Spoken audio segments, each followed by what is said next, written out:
पाकिस्तान के नागरिकों, खास करके वहां के बच्चे, ये मोदी की बात कान खोल करके सुन लो। ये आपकी सरकार और आपकी सेना आतंकवाद को समर्थन दे रही है। आतंकवाद पाकिस्तान की सेना और सरकार के लिए पैसा कमाने का जरिया बन गया है। पाकिस्तान के युवकों को तय करना होगा, पाकिस्तान के बच्चों को तय करना होगा, क्या यह रास्ता उनके लिए ठीक है? क्या उनका भला हो रहा है? सुख चैन की जिंदगी जियो, रोटी खाओ, वरना मेरी गोली तो है ही।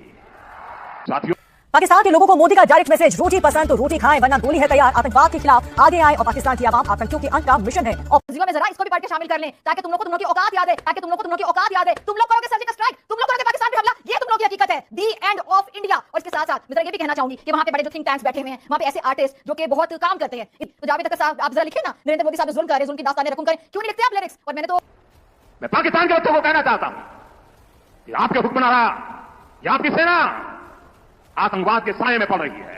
पाकिस्तान को आतंक की बीमारी से मुक्त करने के लिए पाकिस्तान के अवाम को आगे आना होगा, पाकिस्तान के नौजवानों को आगे आना होगा। साहब थ्रेटनिंग कर रहे हैं पाकिस्तानी यूथ को कि मेरी गोली तुम्हें कत्ल कर देगी, आराम से रोटी खाओ, नहीं तो मतलब ये कि तुम्हें मैं कभी भी मार सकता हूं, मैं तुम्हें कभी भी कत्ल कर सकता हूं, मैं आप लोगों के मुल्क के अंदर कभी भी फसाद फैला सकता हूं, मैं कभी कुछ भी कर सकता हूं। मेरी ये कैपेसिटी है, मेरी ये कैपेसिटी है कि मैं आपके मुल्क के अंदर कभी भी किसी वक्त कुछ भी कर सकता हूं।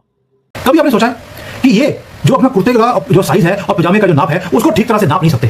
कभी पजामे की एक टांग लंबी होती है और दूसरी छोटी होती है। ऐसा क्या चक्कर है कि न्यूक्लियर बम ओवरनाइट बना लिया? क्योंकि वो कभी पाकिस्तान का था ही नहीं, वो अमेरिका का बनाया हुआ था। Pakistan has threatened this again and again. The nuclear element is always there every time India and Pakistan go head to head. How irresponsible was that? In order to answer this question, I have to point at the results again.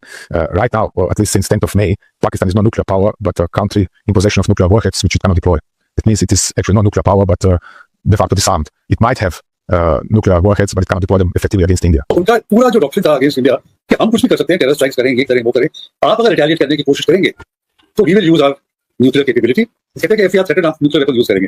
अभी आपके 9 major terrorist camps destroy हो गए और फिर India went in and bomb 11 airfields. उनके जो बिल्कुल ही most protected areas जो होते हैं, खासतौर पे नूर खान बेस है जो रावलपिंडी में, उसको जाके बुरी तरह से अटैक किया। और बाकी भी है, सरगोदा उनका जो मेन है, जैकोबाबाद है, सो मेनी 11 ऑफ देम। तो क्या हुआ न्यूक्लियर ब्लास्ट? अगर ये लीक और ज्यादा बढ़ जाता तो अमेरिका सफर करता, पाकिस्तान नहीं, क्योंकि अमेरिका का ना कर देता और अमेरिका एक्सपोज हो जाता पूरी दुनिया के सामने। इसलिए ही बेग्ड फॉर टाइम